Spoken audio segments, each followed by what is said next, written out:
Tusabe nzikiriza kabaka wabakabaka taata katonda wa Isirayiri katonda wa Yakobo katonda wa Isaaka mmanyi nti kisoboka mmanyi nti buli mbeera yonna esobola okukyuka mmanyi nti Pastor Yiga ali mu mikono gyo ssaawa zino wadde mulwadde wadde ali mu mbeera ki mmanyi tosobola kuba nti asobola osobola okumujja mu ssaawa zino wabula akyalina bingi nnyo by'alina okukolera abantu alina bingi nnyo by'asobola okukolera abantu azina bingi nnyo by'asobola okukolera abantu nzikiriza Mukama nzikiriza Omwoyo Omutukuvu nzikiriza kabaka w'abakabaka taata katonda wa Isirayiri katonda wa Isaaka katonda wa Yakobo mmanyi nti osobola okuwonya Pastor Yiga omanyi nti osobola okumukyusa n'omugyamu embeera enkyamu n'omuteekamu embeera entuufu n'otukuza omutima gwe n'otukuza omusaayi gwe n'otukuza buli kimu ekimuluma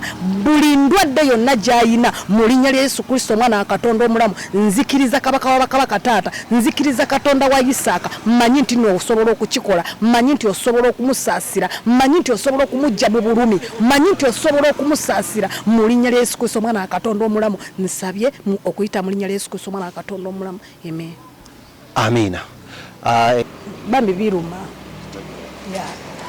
kwakati nze ntunula nti bingi bambi bingi nnyo byajjanga nkolera mwe muyinza okuba nga temwasimanyi olunaku olumu nabeerako namalako ebbanga nga maze emyaka 3 namala emyaka 3 nga nnyina ewa Pastor Yiga gwensula yampa ewaka nga maka malamba ngensulamu temwakimanya kakati bwe ndowooza ebyo byonna bambi mpulira obulumi ndaba ekyo tekyandimutuuseeko tekyandibadde kale ebirala byandibaddewo naye ekyo kyandibadde tekijja kati Mukama yandimukuumye nasobola okuba nga ate asobola okulabirira n'abalala kubanga bwe mbanga nze yasobola okuba nga ndabirira nali mukyala musiraamu we nabeerera mu kyaki ye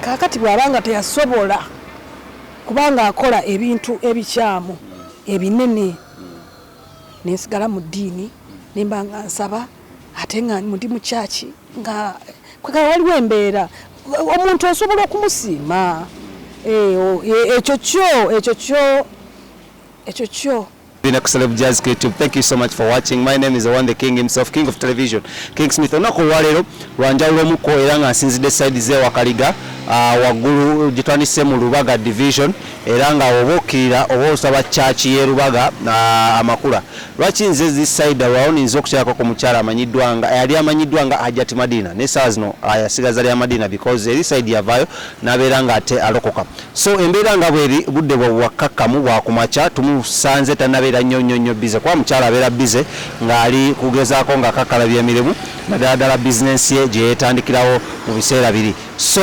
nyatubeere nga tunyumyanyumyamu ko tutegeere music yakoma twakoma kuwulira nga agenze mu studio afulumiza akayimba ataddeyo video management yakomawa ate n'ebyo bigenda mu maaso nga tunaba tugenda mu maaso n'emboozi yaffe Hajjati Madinah osiibye tama Mukama yeebazibwe amin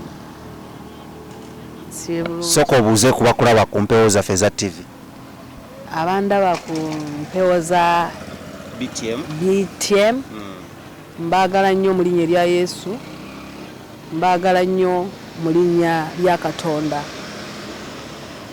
Hajjati Madinah obulamu bugamba butya eno tutandikira obulamu bulungi si buli gw'ogamba otya nze sigamba kwe kukyalirako kuno nze tunyumyeko ku music wafulumya oluyimba n'ofulumya ne video ensonga za music zino zitambula zitya ennaku zino eriggwe ensonga za music zitambula tezirina nnyo buzibu kubanga nakola oluyimba baluyita musabe awulira musabe awulira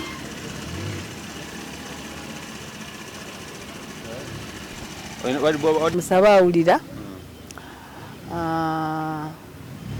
olimba olwo ne ndukola ne luggwa nembanga abambi nti nenkola ne video nayo neggwa. Video ani yagikola? Video Clear Max yagikola. Audio Bawa yalukola. Oluyimba luno promotion yayo erituuse wa lutambudde lutya? Sobola gamba nti promotion yayo erituuse wano oba etuuse wano nti entambula yalwo terunatambula nga wembadde nkisuubira oba wembadde ndwagala lutambule naye nga nzikiriza Mukama nti nakyo kijja kuba. Business ya music ekyuse nnyo n'ensonga za COVID. Gwe obadde mu music business eno okumala akabanga kawanvu nnyo. Atulaba yandyagadde okumanya nti nno music bwe yali luli ne kati bwali wazzeemu okukomawo kubanga oyimba after yonna ebyaliwo. Sitegedde ekyombozi. Waliwo enjawulo gy'osanze mu kuyimba okuva luli lwakubira hizi hits ziye zettabwe nnyo mpaka kati w'okomye okulamu n'ofulumya n'oluyimba mweno saidi y'okubaamu nno olinga ng'omubuulizi w'enjiri. Waliwo enjawulo? Enjawulo eyinza okuba nga weeri oba okuba nga teriiwo kubanga omuyimbi asigala nga muyimbi. Esegedde. Kakati kyeneebaliza Katonda nti ampadde ekisa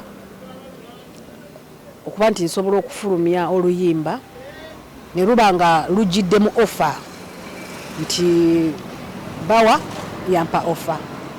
Omwebaza nnyo Bawa, nkwebaza nnyo. Clear Max naye nampa offer eya video. Ekyo nakyo nkyebaza nnyo nnyo Clear Max nkwebaza webale nnyo webalire ddala. Kaakati bwe baba nga bankoledde ebintu bwe bityo ebirala mba nina okukola bye mba nsobodde kubanga mbadde mukyala nga nina embeera gye mpitamu etali ya buntu. Kaakati bwe banga waliwo embeera yonna mba nina okuba nga nkikwasaganya kye mba nsobodde. Kuba sirina nnyo muntu nti agenda kubanga nkaka. Nze nyimbira Mukama Katonda. Ebirala Mukama Katonda yamanyi kyanaaba nkoledde ekisinga kaabo. Katubuuzeemuko olina manager? Sirina. Tolina kubanga toyagala, tolina kubanga osuubira osobola kyemalira? Nsuubira okuba nti sobola kyemalira naye obuzibu bwe nafunyeemukko obutonotono bwe mba nga mbukunnyonnyoddemuuko kiri nti abantu balina okukitegeera nti bw'oba weewaayo noga nti koyimbire Mukama oba oyagala kuyimbira Katonda. Ebirala ebintu ng'ebyessente biba bijja kujja gye bujja mu maaso naye abantu abatunuulira ennyo ssente mu bwangu obw'ekitalo ennyo nti omuyimbi ono nga bwe mufunye nina okumufunamu essente mu bwangu obw'ekitalo. No, kati sawa zaka kati Madinah yakyuka, Madinah yalokoka, Madinah yakkiriza Katonda, yakkiriza omwoyo omutukuvu, yakkiriza obulamu bwe okubuwa Katonda, obulamu bwe okubukwasa omwoyo omutukuvu. Ye yennyini yaba abudrivinga, yaba abufuga, yaba abutwala yonna gy'ayagala. Okitegedde? Kakati omuntu bw'aba nga ye ayagala nti bw'aba afunye Madinah ku ssaawa eyo nti ssaawa eyo amukoleremu ssente ku ssaawa eyo kizibu. Olina okunzikiriza nemba nga ngenda kuyimba buli wamu wemba mpulidde omwoyo omutukuvu bw'aba mpointinze nanga genda oyimbe wali mba nja kuyimbawo. Okitegedde? So tekitegeeza nti olwokubanga ate wanfunye olwokuba teka ssaawa zino ogenda kutandika okubanga onfuga. No, ekyo tekisoboka. Nze omuntu ali omu bw'ati okuva lwe nakkiriza Katonda, omuntu ali omu bw'ati n'omwoyo omutukuvu yanfuga yandrivinga bwanga nti Madinah olwaleero ogenda kusoma nga bwesobola okugamba nti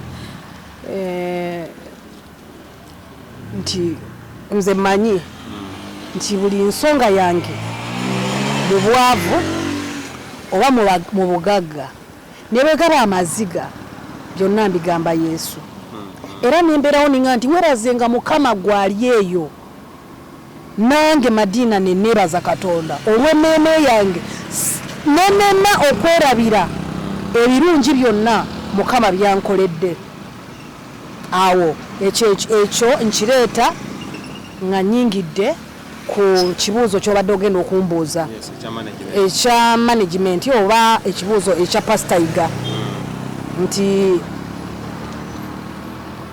okwebaza Katonda kiina engeri gye kireetamu enjawulo kubanga Mukama ye nnyini engeri gye omusajja oyo gye yakola ebyo byonna bw'oba tomwebazizza oba olina kyokoze.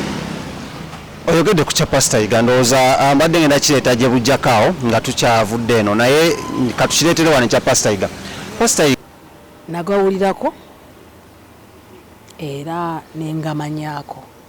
Gakuyisa gata? Bubi sisobola kusanyuka, ekyo tekisanyusa.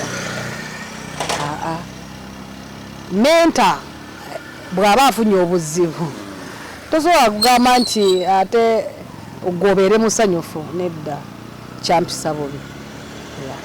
Okuva ewagawulirako amawulire gano n'ebyokubanga bamuwa ekitanda omulabi waffe yandyagadde okumanya wali ofunyeyo kakadde wali oseeyo kakadde n'omugendayo n'omuwubirako ku lugulu lw'ekigere?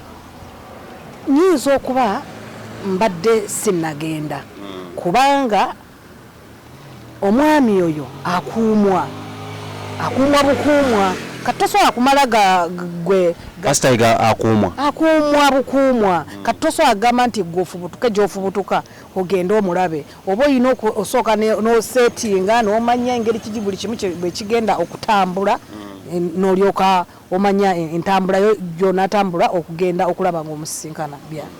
Naye nga wali ku bantu bonna bwe mwali nabo mu bbanda olina oba ku bantu b'omanya abamuli ku lusegere wali otuteko initiative bakubira kasimu n'omanya n'okola appointment oba n'omanya engeri gy'ogenda otutuukayo? Nyinza okuba nga mbadde sinnabakikola naye ng'ate kindi mu ntegeka nze bwe mba ngenda okulaba omuntu oba okulaba pastor tekinneetagisa kumala kuba ate nonyono manyi wennyina omusanga. Yes nti manyi nti benva wano nengenda mpaka kawaala nsobola okugendawo nemanya nti ngenda kulaba Pastor Yiga olwaleero ne baŋŋamba waali oba taliiwo okitegedde era nyinza okuba nga nafuna dda information eziraga nti ngende mulabe oba njira nindeko okitegedde. So information eyo twagala okumanya information eriwo eraga muno ogenda omulabe oba ogira olindako? Kizibu kya kukimanya ekyo nze nsobola okukyetegeerera nzekka. Naye nga gwe omanyi ddi? Mmanyi olunaku lwe nnaasituka ne ŋŋenda ne mmulaba. Bintu ki ebirungi ebisinga ku byojjukira ku Pastor Yiga mukana akaseera yandagadde okumanya maybe Hajjati Madinah tayagala maybe gendayo kuba bafunamu obutakwanya ne katogere kale ku birungi?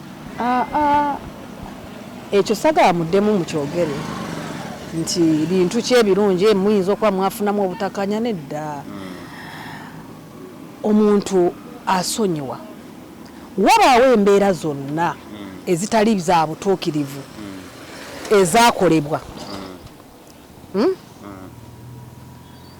Nze kati ndi muntu mupya ndi kitonde kijja era kyova olaba nti ssaawa zakakati mbeera nnyo ne Bayibuli nsoma nnyo nsoma Bayibuli nsoma ebyawandiikibwa embeerawo ninga Mukama Katonda kati ate kino nensoma ku Liri nensoma ku Yeremiya nensoma ku Bakoliiso nensoma ogenda tandikawo church. Omwoyo omutukuvu kasitaana drivinga naŋŋamba tandika church. Of course mba nyina kikalo sawa mujeemera. Oba oyagala kuddira Pastor Yiga mbigere? Omukama akuwa omukisa bw'alaba oyonooneka akwongera omukisa. Ate gwana hizo ga muno mune gwomu kuba walabe n'ogamba muno engeri gyensoma mu Bayibuli ennaku zino Pastor Yiga maybe wanaaba engeri n'emyaka gye gigenderedde nsobola omuddira mbigere n'embeera nga nze ekyo si kisuubira era sinnakirowooza.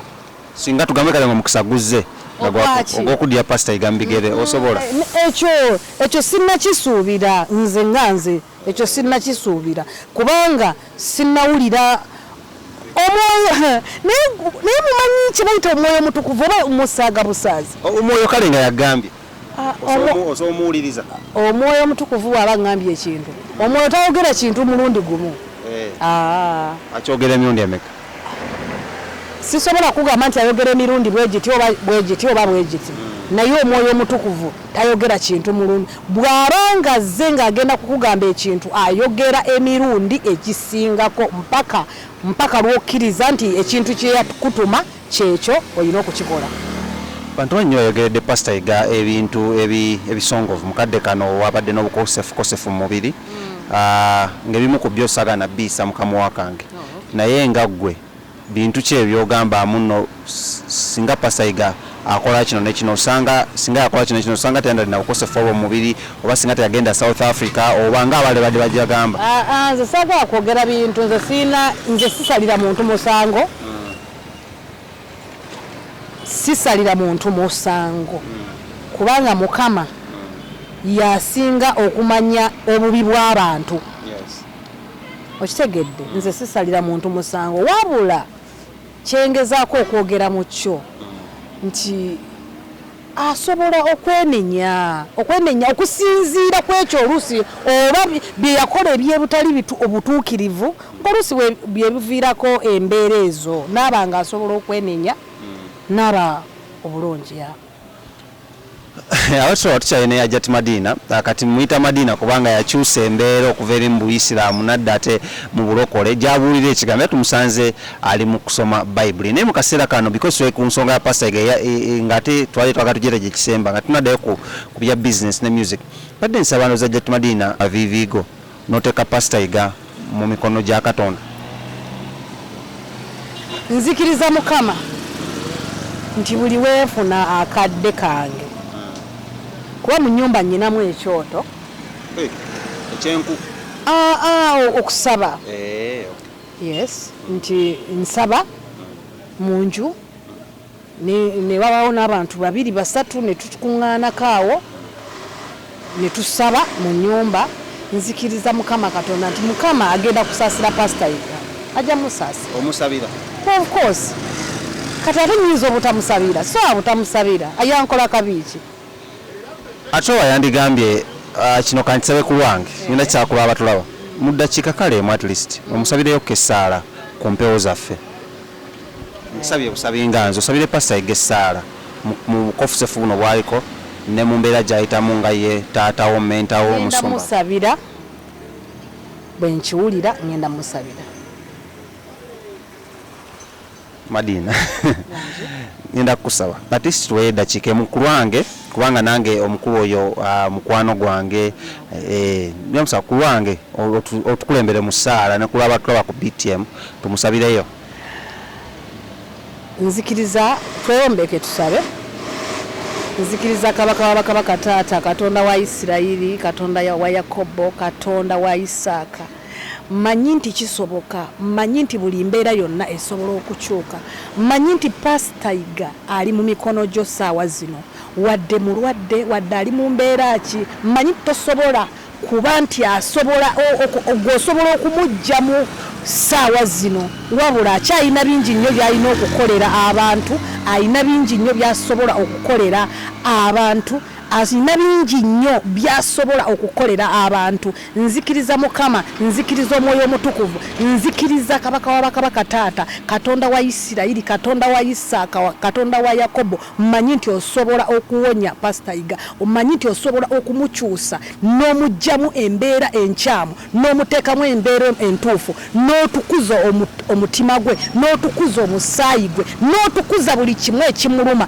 buli ndwadde yonna gy'ayina mu linnya Yesu Kristo mwana wa Katonda omulamu nzikiriza kabaka wa bakabaka taata nzikiriza Katonda wa Isaaka mmanyi nti osobola okukikola mmanyi nti osobola okumusaasira mmanyi nti osobola okumujja mu bulumi mmanyi nti osobola okumusaasira mu linnya lya Yesu Kristo mwana wa Katonda omulamu nsabye okuyita mu linnya lya Yesu Kristo mwana wa Katonda omulamu amen. Amina. Sara kansube Pastor Yiga n'abagoberezi bonna ebatuuseeko mu buufu ate bwe bumu. Mu buufu bwe bumu njagala okubuuzaako okusabira Pastor Yiga kikubye wala. Kiina mwoyo gye kikututte. Si byangu. Okwanga omuntu gw'obaddenga naye. Omuntu yakuzimba. Omuntu eyalwana okulaba nti atuuka mu mbeera ey'okubanga ali bubi. Bambi biruma. Kwakati nze ntunula nti bingi nnyo byajja nga nkolera. Mmwe muyinza okwanga ti mwasimanyi olunaku olumu nabeerako nga namalako ebbanga nga maze emyaka 3 namala emyaka 3 nga nnyina ewa Pastor Yiga gwensula yampa ewaka nga maka malamba ngensulamu. Temwakimanya. Kakati bwe ndowooza ebyo byonna bambi mpulira obulumi ndaba nga ekyo tekyandimutuuseeko tekyandibadde kale ebirala byandibaddewo naye ekyo kyandibadde tekijja kati. Mukama yandimukuumye nasobola okubanga ate asobola okulabirira n'abalala kubanga bwe mbanga nze yasobola okubanga ndabirira. Nali mukyala musiraamu we nabeerera mu kyaki ye. Kakati bw'abanga teyasobola kubanga akola ebintu ebikyamu ebinene nensigala mu ddiini nimba nga nsaba ate nga ndi mu kyaki nga kwekala waliwo embeera omuntu osobola okumusiima. Ekyo kyo era nkunga bannange tugende tumulabe. Yes, tumunoonye. Singa ndibadde nakumusiima kiki kye wandigambye Mukama oba esaazi nsongadde wakumusiima nga tumugamba nga mu kirabo kiwandibadde omuwa ku byonna byakolera. Sonyiwa okuzayo mu mbeera eno because gwe omu ku bawalabe be yalabirira n'akufuula ekintu buli omu kyayita kusuubiramu n'akufuula buli omu okwogerako mu ggwanga Uganda ne mu nsi yonna. Singa wadde wakumusiima wandimusiimye naki? Sina kyamaanyi sesowa musiima kati ate musiime neki sirina kyamaanyi sensobola kumuwa. Kubanga yaddira obulamu bwange n'abufuula ekyo. Bwe mba nali nnyimbira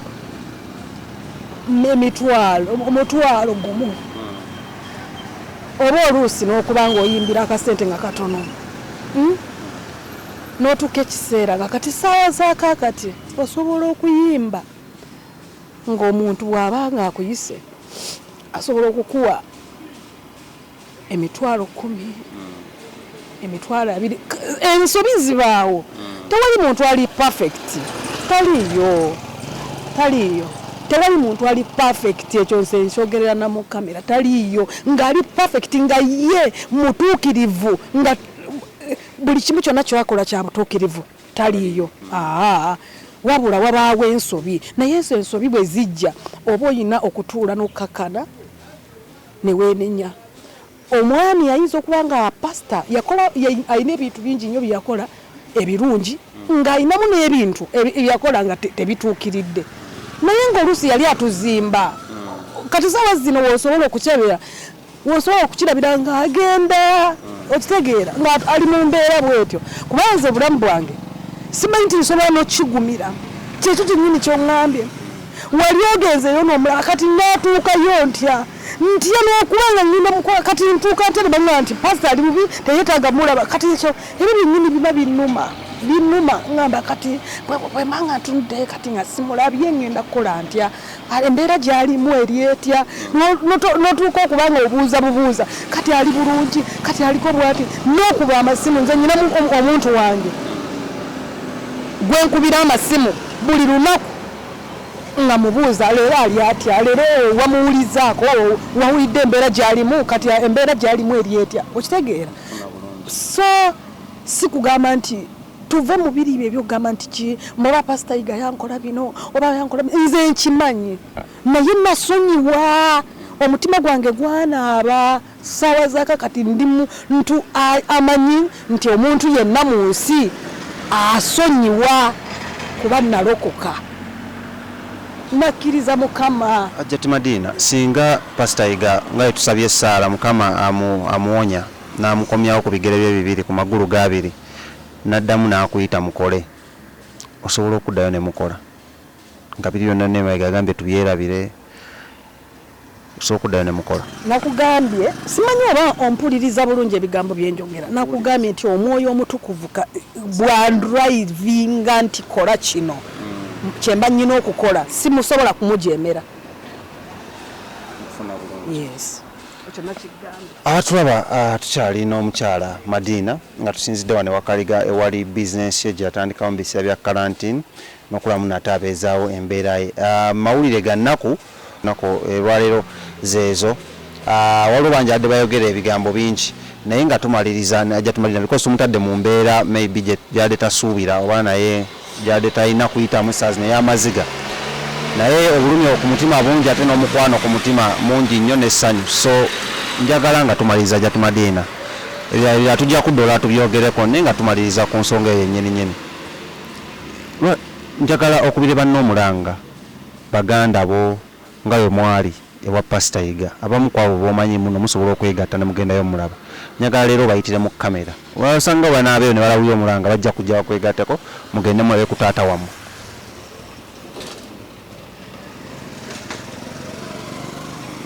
Omukulu eyatutwalanga kubanga twalina omukyala gwe bayitanga Magi Kayima. Yes, nabbi omukazi watutwalanga mu studio twagendanga mu studio twakolanga biki tugende tumulabe bambi manyi nti embeera zonna zisobola okubaawo nga si za buntu naye tugende tumulabe biri biteeke ebbali bw'obeera nga walokoka nga wakkiriza Mukama n'okkiriza tugende tumulabe umala omwanje tugende tulabe Pastor ani Asani Ndugga. Waliwo omukyala waliwo omuwala omulala bamuyitanga